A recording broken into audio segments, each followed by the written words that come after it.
How long have you been coming to Davos? No, this is my first time at Davos, yeah. But You've been writing about these issues for many years. I've been writing about these issues for years, and I've been going to all the UN. I've been to 22 out of the last 24 UN climate summits. I just been in Brazil, down in Belém, where they just had one, and I'm going to Turkey. You guys have been.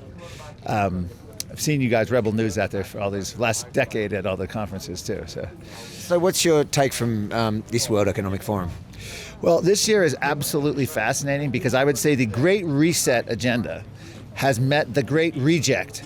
And I believe that the COVID lockdowns and the COVID mandates and mask mandates and stay-at-home orders and the whole corporate government collusion has been such a blowback across the world that their entire agenda is on its heels.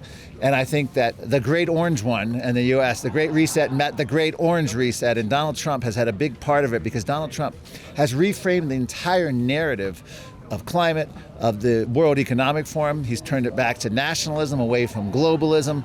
And it's amazing this year because the biggest, most significant change is even among surveys of World Economic Forum members, climate has dropped significantly in ranking. It is not featured in any speeches. It is not featured prominently. Al Gore is literally talking about climate refugees. I mean, he's literally talked about the same shit year after year, decade after decade. He's become completely irrelevant, even to his base core audience here. They're just not paying attention. Why? Because of the overreach on COVID, Donald Trump, and AI data centers, and the reality of what Europe is facing with net zero in Canada and all the Western nations. Reality hits. And the fossil fuel sector is the wealthiest, most powerful business lobby in the history of the world. And unfortunately, they're way better at capturing politicians than capturing emissions and capturing policies. And we now subsidize fossil fuels and the ongoing destruction of humanity's future at an absurd rate. And so this is a completely different feel here. There's the virtue signaling has dried up. Now they do have the climate hub car, it looks like a golf cart.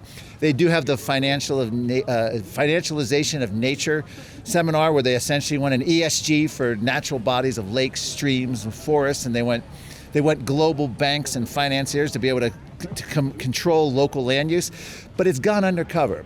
So the whole net zero climate agenda is here, but it's back to the wonky behind the scenes. They're not pushing it, it's not there, so they're going to go stealth on it. And I do believe that climate will ultimately be rolled into the public health issue. But this has been an amazing conference. Donald Trump has hijacked it with the whole Greenland issue and of course with just the pro-fossil fuel push.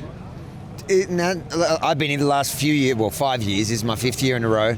John Kerry was marching up and down these streets every year. Bill Gates was, the probably most vocal, high-profile climate alarmist. Is that all part of it, the fact that we're not seeing either John Kerry here and we're not seeing, and Bill Gates has completely shifted his position? Completely, yes. Climate is a super important problem.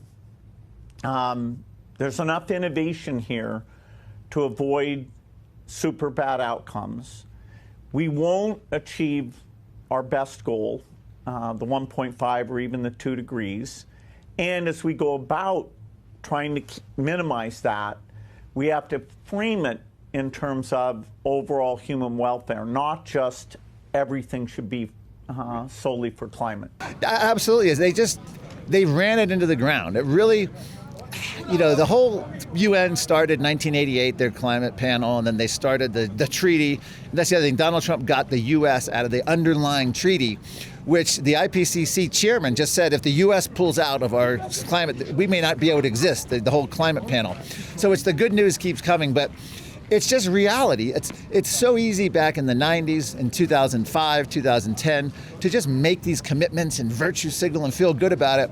But guess what happened, particularly with the Ukraine war in Europe? Reality bit, and they realized they were deindustrializing their own countries, exporting all their emissions out to countries that did not have their best interests at heart. And Europe is in shock. I think the United States has been in shock. Donald Trump has come in and just completely revamped it, changing the narrative, changing all that. So I think the message here is they're going to put a lid on any climate fears. Again, Gore will show up, he'll go through the motions, but no one cares anymore.